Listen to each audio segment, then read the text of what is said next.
Welcome to Bharosa news బులెటిన్ల ముందుగా headlines.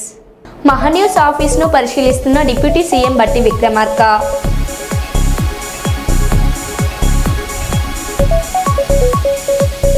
HCU భూముల విషయంలో వెనక్కి తగ్గేదే లేదు అంటున్న సీఎం రేవంత్ రెడ్డి.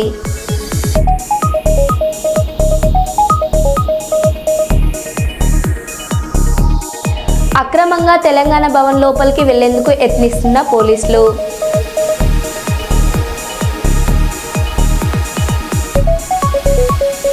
హైదరాబాద్లోని మహాటీవీ మీడియా ఛానల్ ఆఫీస్పై బీఆర్ఎస్ శ్రేణుల దాడి.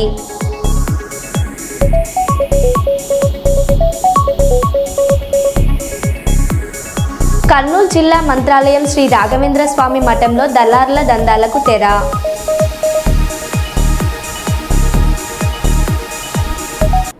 ఇక వివరాల్లోకి వెళ్తే, వాల్మీకులను ఎస్టీ జాబితాలోకి మార్చాలని కర్నూలులో వాల్మీకి జేఏసీ నాయకులు కూటమి ప్రభుత్వ పెద్దలను కోరారు.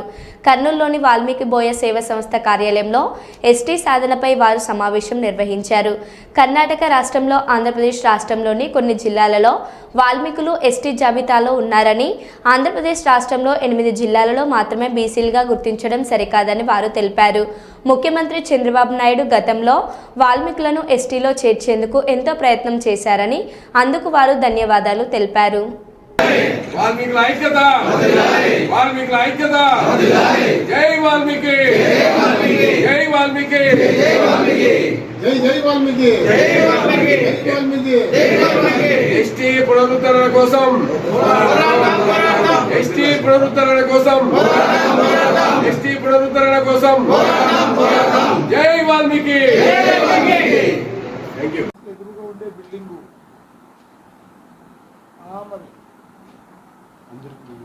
దానిపైన కింద లిఫ్ట్ ఉంది, 5కు పోయి కింద దిగాల 4.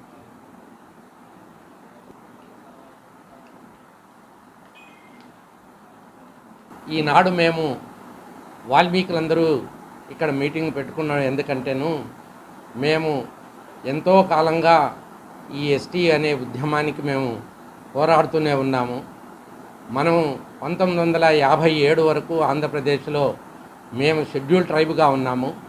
కొన్ని కారణాల చేత అది షెడ్యూల్ ట్రైబ్ తీసివేయబడి మేము బ్యాక్వర్డ్ క్లాస్గా మార్చబడ్డాము.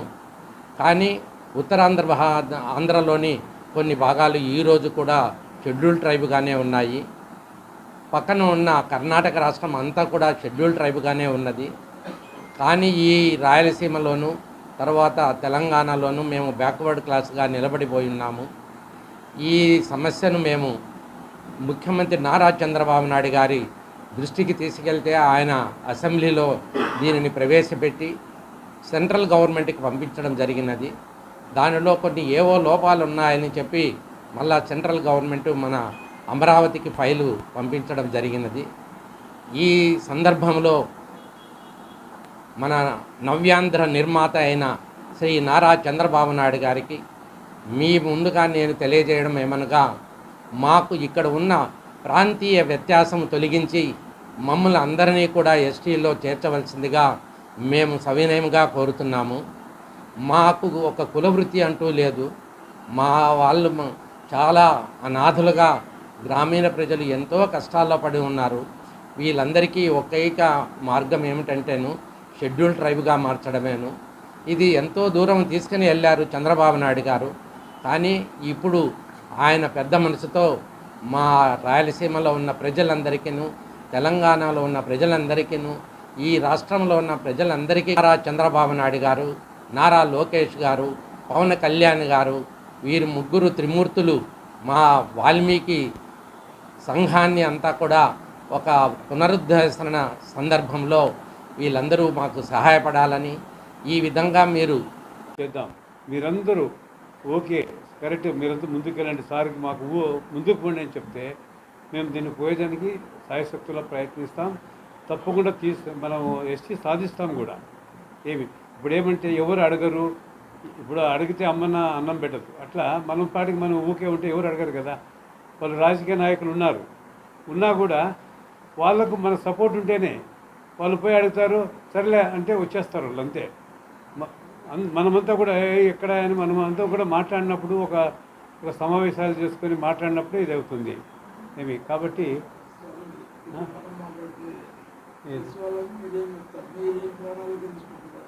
ఇప్పుడు ముఖ్యంగా ఇప్పుడు మేము చేయాల్సింది ఏమనుకున్నామంటే ఇప్పుడు దాని ఎస్టీ రిజర్వేషన్ ప్రోగ్రామ్ని మా కులంని ఎస్టీలో చేర్చండి సార్. దాదాపు 55 లక్షల మంది రాష్ట్రంలో ఉన్నాము.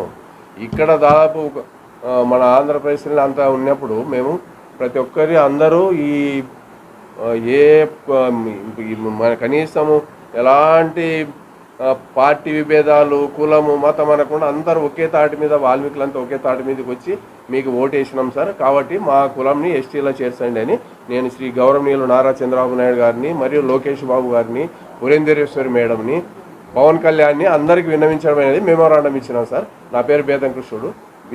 ఎవరు ఎన్ని అడ్డంకులు సృష్టించినా హెచ్సియు కంచె గచ్చిబౌలి భూముల్లో ఐటీ పార్కు స్థాపించి తీరుతానని సీఎం రేవంత్ రెడ్డి అన్నారు. రాజకీయాల ముసుగులో ప్రభుత్వం చేసే కార్యక్రమాలను అడ్డుకునే వాళ్లను క్షమించుకుంటూ పోదామా? మీరు ఒక్కసారి ఆలోచన చేయండి. ప్రజలకు తీర్పు ఇచ్చిండ్రు. 5 సంవత్సరాలు ఎవరు పరిపాలన సాగించాలో ప్రజలు ఆమోదం తెలిపిండ్రు. 5 సంవత్సరాల కోసం ప్రజలు ఎన్నుకున్న ప్రభుత్వాన్ని పని చేయనీయకుండా ప్రతిరోజు కోర్టులో లిటిగేషన్ వేసి పనులు చేస్తున్న వాళ్ళ మీద బురద జల్లి ఈరోజు నగర అభివృద్ధిని అడ్డుకోవాలనే ప్రయత్నం చేస్తున్నారు. ఇవాళ ఫైనాన్షియల్ డిస్ట్రిక్ట్ అభివృద్ధి అయితే దాదాపుగా 10 లక్షల మందికి ఉద్యోగాలు వచ్చినాయి. ఈరోజు ఇక్కడనే దుర్గం చెరువు పక్కన నాలెడ్జ్ పార్క్ వస్తే 5 లక్షల మందికి ఉద్యోగాలు వచ్చినాయి. అందుకే ఈరోజు గచ్చిబౌలి స్టేడియం పక్కన ఒక 400 ఎకరాల అభివృద్ధి చేస్తే ఇంకొక 5 లక్షల మందికి ఉద్యోగాలు కల్పించాలి, 1,00,000 కోట్లు పెట్టుబడులు తీసుకురావాలని విదేశీ పర్యటనలు చేసి అమెరికా, జపాన్, సౌత్ కొరియా లాంటి సింగపూర్ లాంటి దేశాలలో పర్యటన చేసి దాదాపుగా 2,25,000 కోట్ల రూపాయలు పెట్టుబడులను ఆకర్షించి ఇవాళ సంస్థల్ని ప్రారంభించడానికి ప్రయత్నం చేస్తే ఈ రోజు పానకంలో పుడకలాక దాన్ని అడ్డుకున్నారు. ఇది తాత్కాలికమే. ఆ భూమి 2002-03లో ఎవరికో ప్రైవేటు వ్యక్తులకు కేటాయిస్తే 2024లో సుప్రీంకోర్టు వరకు వెళ్ళి కొట్లాడి 20 సంవత్సరాల పోరాటం తర్వాత ఆ భూమిని వెనక్కి రాష్ట్ర ప్రభుత్వానికి తీసుకొచ్చినాం. ఈరోజు ఎవరో కొందరు అవాంతరాలు అడ్డంకులు కల్పించినంత మాత్రాన ప్రభుత్వం వెనక్కి తగ్గదు. చట్ట సభలలోనే కాదు, న్యాయస్థానాలలో న్యాయం కోసం కొట్లాడి ఆ స్థలాన్ని మళ్ళీ వెనక్కి తీసుకొచ్చి పెద్ద ఎత్తున ఐటీ కంపెనీలను అక్కడ ప్రారంభించడమే కాదు, లక్షలాది ఉద్యోగాలను కల్పించే ప్రయత్నము మన ప్రభుత్వం చేస్తుంది. హైదరాబాద్లోని మహా టీవీ మీడియా ఛానల్ ఆఫీస్పై బీఆర్ఎస్ శ్రేణులు దాడికి పాల్పడ్డారు. ఆఫీస్ డోర్లు, స్టూడియోతో పాటు కార్యాలయం బయట నిలిపి ఉంచిన కార్లపై బండరాలు వేసి ధ్వంసం చేశారు. ఫోన్ ట్యాపింగ్ కేసులో బీఆర్ఎస్ వర్కింగ్ ప్రెసిడెంట్ కేటీఆర్పై అనుచిత కథనాలు ప్రసారం చేశారని ఇవాళ మధ్యాహ్నం బీఆర్ఎస్వి అధ్యక్షుడు గెల్లు శ్రీనివాస్ ఆధ్వర్యంలో ఓ తెలుగు న్యూస్ కార్యాలయం వద్ద శాంతియుత నిరసన వ్యక్తం చేశారు. ఈ నిరసన కాస్త ఉద్రిక్తతకు దారితీసింది. ఈ నేపథ్యంలో బీఆర్ఎస్ శ్రేణులు ఒక్కసారిగా న్యూస్ ఛానల్ కార్యాలయంపై దాడికి పాల్పడ్డారు.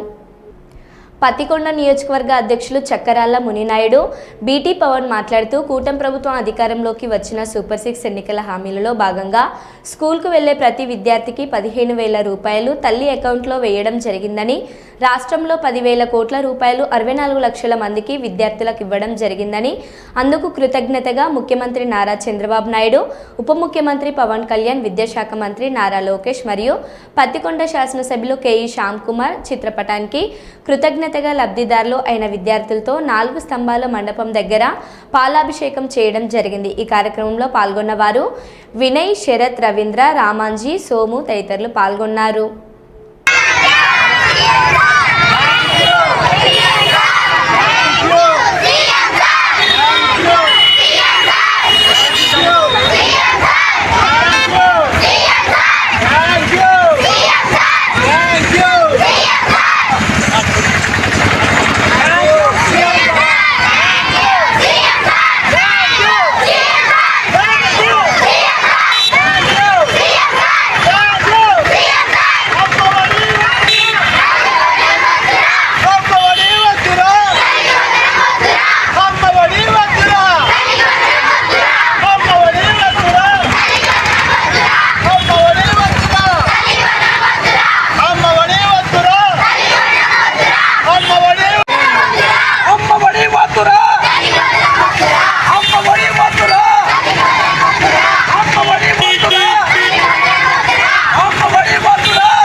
జిల్లా పరిషత్ సర్వసభ్య సమావేశం రసబసగా సాగింది.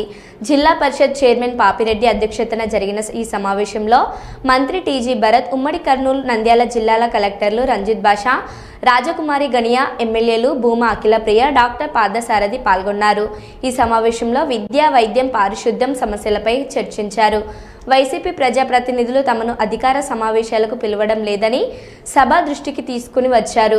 దళిత సర్పంచ్ను అదోని ఎమ్మెల్యే పార్థసారథి అవమానించారని, వైసీపీ జెడ్పీటీసీగా అనగా ఎమ్మెల్యే పార్థసారథి స్పందించి ఆ ఘటనలో తన తప్పు లేదన్నారు. ఆళ్లగడ్డ ఎమ్మెల్యే భూమా అఖిలప్రియ మాట్లాడారు.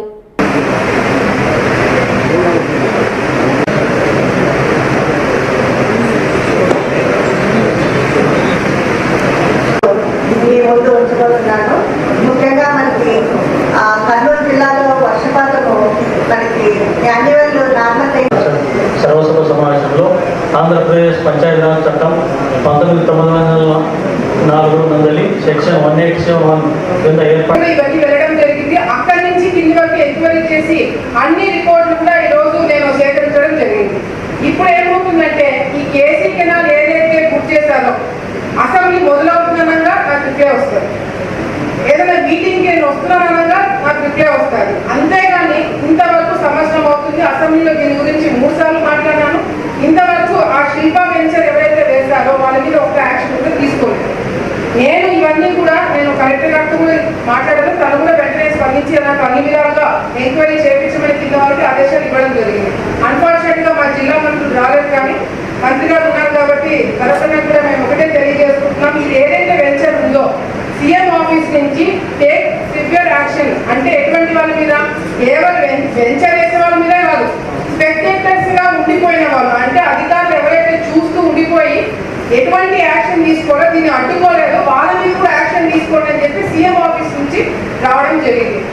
ఎస్సీ గారు రాలేదండి, ఎస్సీ గారు మీకు బాగా తెలుసు, మీరు గత ప్రభుత్వంలో ఈగా పనిచేస్తున్నారు కదా, మీకు చాలా ఐడియా ఉంటుంది. ఎందుకంటే మీరు you are one of the spectator, కరెక్టే కదండి. ఈరోజు అసలు యాక్చువల్ ఈ సబ్జెక్ట్ కోసమే వచ్చినారు. మీరు దీని మీద ఎటువంటి యాక్షన్ తీసుకోబోతున్నారు, వీళ్ళ మీద కేసులు పెడుతున్నారా లేదా? ఎందుకంటే ఇప్పుడు ఏమవుతున్నట్టన్నా వీళ్ళు డిపార్ట్మెంట్ మేము ఎక్కువ ప్రెషర్ పెట్టడం వల్ల ఒక రిప్లై వచ్చింది, ఏమని డెమాలిష్ చేసేసేయండి. డెమాలిష్ చేయడం వల్ల అక్కడ ఎవరైతే అమాయకంగా శిల్పా వెంచర్ ఏదో చాలా గొప్ప వెంచర్ అని చెప్పి ఇల్లు కట్టుకున్న వాళ్ళు ఇప్పుడు వాళ్ళని డెమాలిష్ చేయమని చెప్పి చాలా ఈజీగా చెప్పేస్తున్నారు. దానికి చెడ్డ పేరు ఎవరికి వస్తుంది? వెంటబడి డెమాలిష్ ఏం చెప్పేసినట్టు అవుతుంది.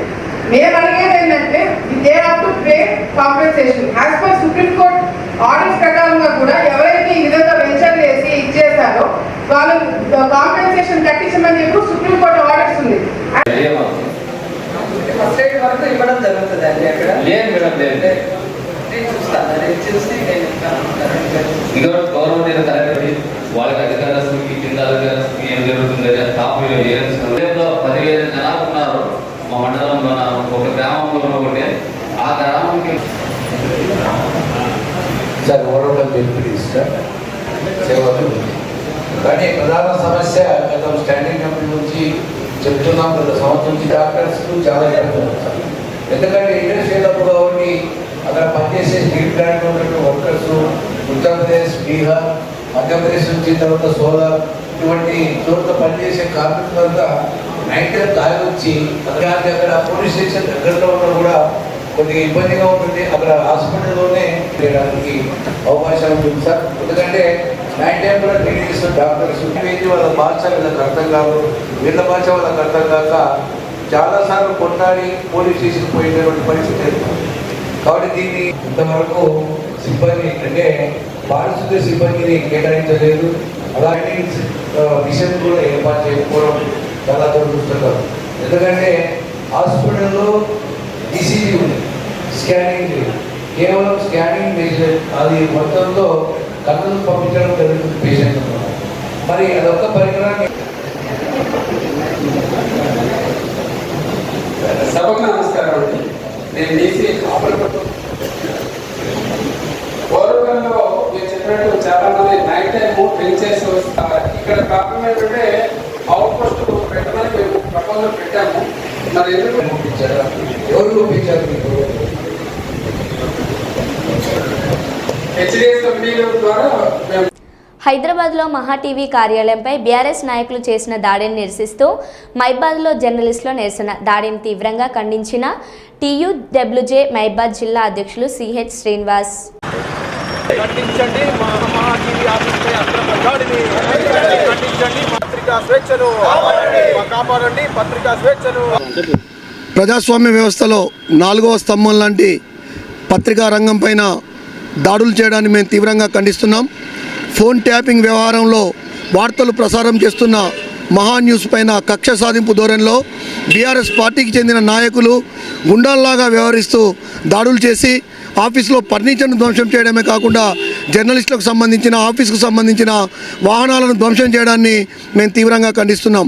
ప్రజాస్వామ్యంలో వార్తలను ప్రచురించడం, ప్రజల వాస్తవాలను ప్రజలకు వివరించడం అనేది పత్రికల, ఎలక్ట్రానిక్ మీడియా విభాగాల ప్రధాన పాత్ర. వాటిని ఖండించడానికి అనేక మార్గాలు ఉన్నప్పటికీ కేవలం దాడుల ద్వారానే వాటిని అణచివేయాలని చూడడం తీవ్రమైన తప్పుగా మేము ఈ సందర్భంగా తెలియజేస్తూ, అదేవిధంగా BRS party working president KTR నా పైన ఫోన్ ట్యాపింగ్ వ్యవహారంలో తప్పుడు వార్తలు రాసే పత్రికలను, ఎలక్ట్రానిక్ ఛానళ్లను మా అనునాయులు క్షమించరని చెప్పిన కొద్ది గంటల వ్యవధిలోనే మహా టీవీ పైన దాడి జరగడం పత్రికలకు ఒక సవాలుగా మేము భావిస్తున్నాం.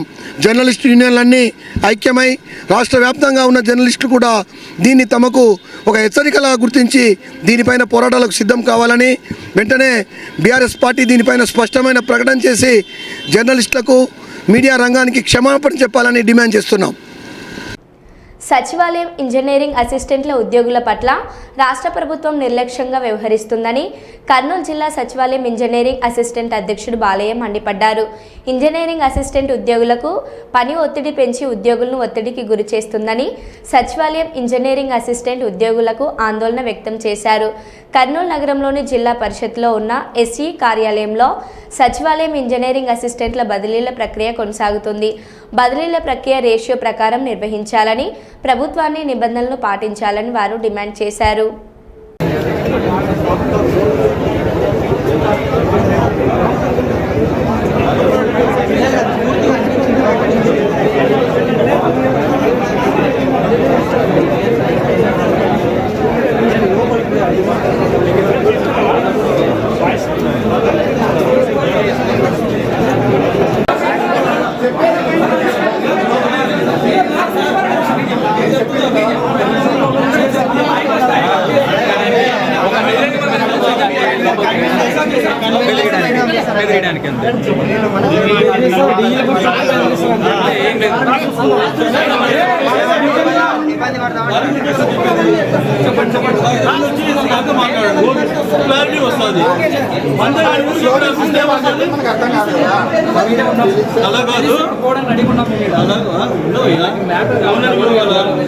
మీరు ఎవరినైనా కానీ ఒక 5 మంది రండి, మీకు చెప్పొద్దా? అర్థమైందా? మాట్లాడుకొని వస్తాయి. ఇప్పుడు ఏదో పెద్ద విషయాలు కదా, ఒక 5 మంది రండి, మాట్లాడతాము.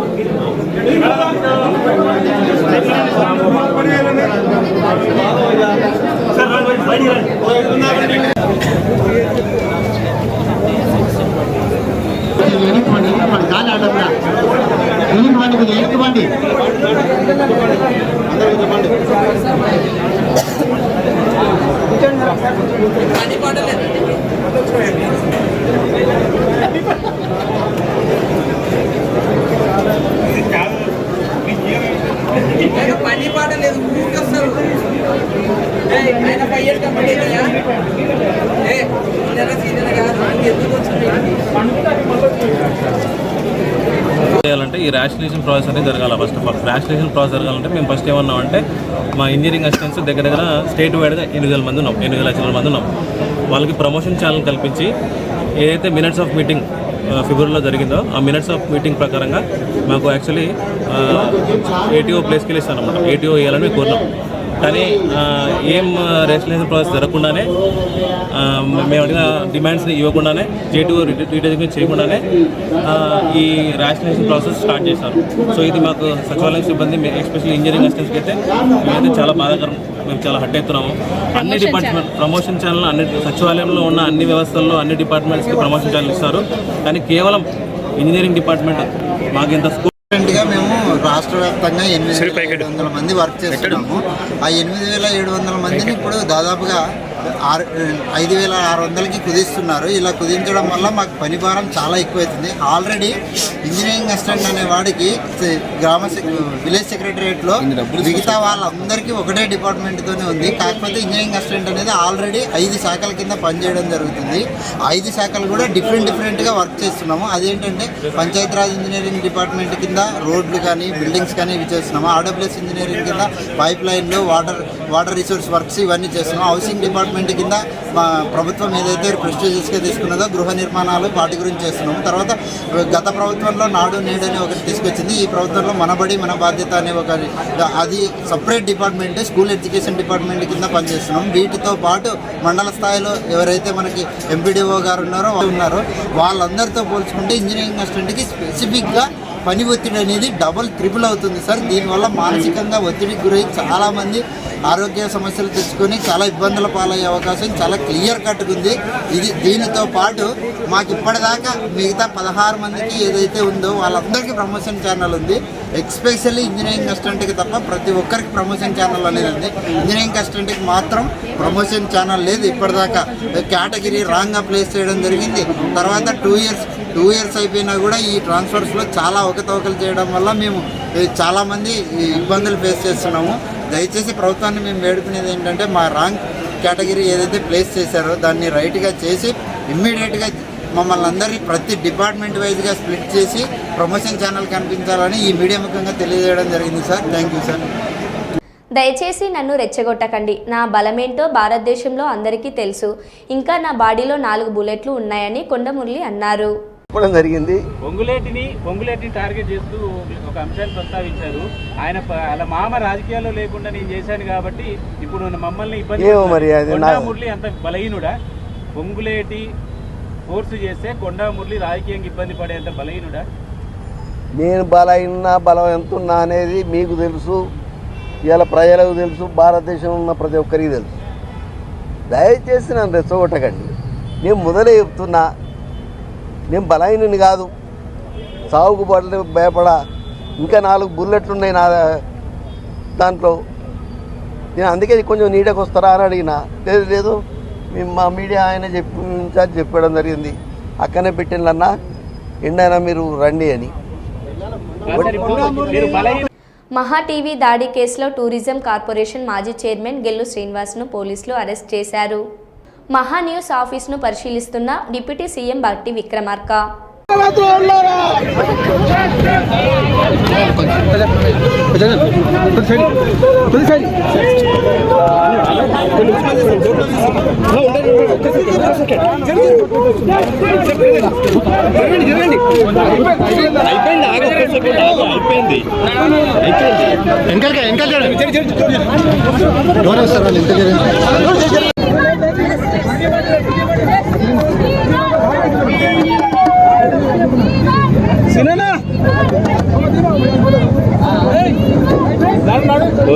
నువ్వే పోలీసు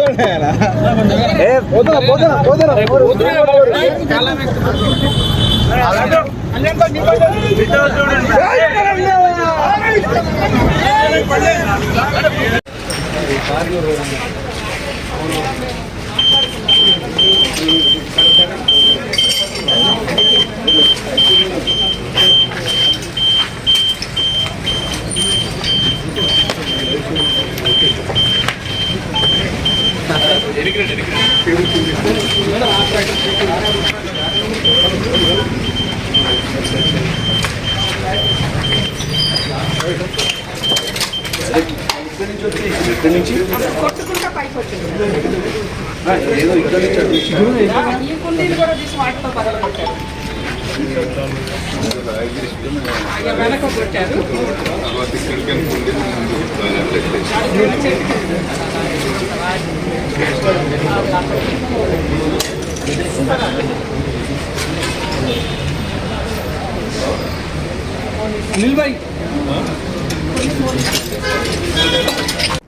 మరో బులెటిన్లో మళ్ళీ కలుద్దాం. Stay tune.